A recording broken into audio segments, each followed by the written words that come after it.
বিসমিল্লাহির রহমানির রহিম। আসসালামু আলাইকুম। হ্যালো গাইস, কিচেন হাউজে আপনাদের সবাইকে স্বাগতম। আশা করি আপনারা ভালো আছেন। আল্লাহর রহমতে আমিও ভালো আছি। আমি আপনাদের সাথে শেয়ার করব আস্তা মুরগির এক রেসিপি। এখানে আমি একটা দেশি ছোট্ট মুরগি নিয়েছি। লবণ হলুদ দিয়ে মেখে 10 মিনিটের মতো আমি ম্যারিনেট করে রাখবো। তাতে মরিচও দিয়েছি। মুরগির গায়ে হলুদ লবণ মেখে নিয়েছি। মুরগির পাগুলো আমি সুতোটা বেঁধে নিয়েছি। এখন আমি ম্যারিনেট করা মুরগিটা দিয়ে দেব, দিয়ে বেজে নেব। এখন আমি অন্য পিঠ উল্টিয়ে দেব। মুরগিটাকে বেশি ভাজা যাবে না। মুরগি ভাজা হয়ে গেছে, এখন আমি নামিয়ে নেব।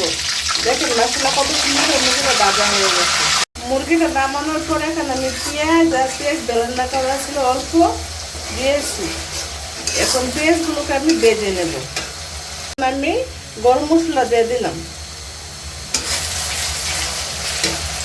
ভাজা হয়ে গেছে, এখন আমি 1 চামচ রসুন বাটা দিয়ে দেব, 1/2 চামচ আদা বাটা, মানে একটু পানি অ্যাড করে দেবো মশলাটা যেমন পুড়ে না যায়। 1/2 চামচ জিরার গুঁড়া, 1/2 চামচ হলুদের গুঁড়া, 1 চামচ মরিচের গুঁড়া।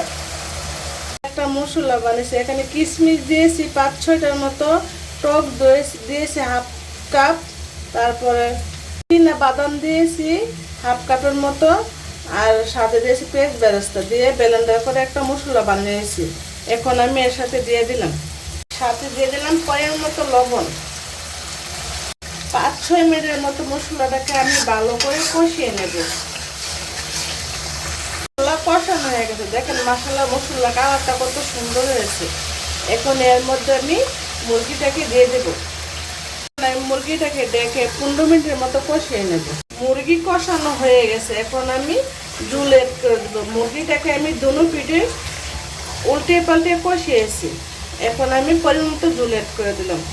এখানে আমি গরম পানি অ্যাড করেছি, এর সাথে আমার পরিমাণ দুধ অ্যাড করে দিলাম। দেখেন বন্ধুরা, আমার মুরগি রান্না হয়ে গেছে, সুন্দর একটা কালার এসেছে। এখন আমি পরিবেশন করে আপনাদেরকে দেখাবো। বন্ধুরা, আমি চুলা থেকে মুরগিটাকে নামিয়ে নিয়েছি। মাশাআল্লাহ কত সুন্দর হয়েছে। এখন আমি পেঁয়াজ বেরেস্তা দিয়ে একটু সাজিয়ে নিলাম। আপনাদের কাছে রেসিপি যদি ভালো লেগে থাকে লাইক কমেন্ট শেয়ার সাবস্ক্রাইব করে দেবেন, আর কমেন্ট বক্সে জানাবেন আমার আস্তা মুরগির রেসিপিটা কেমন হয়েছে। আল্লাহ হাফেজ।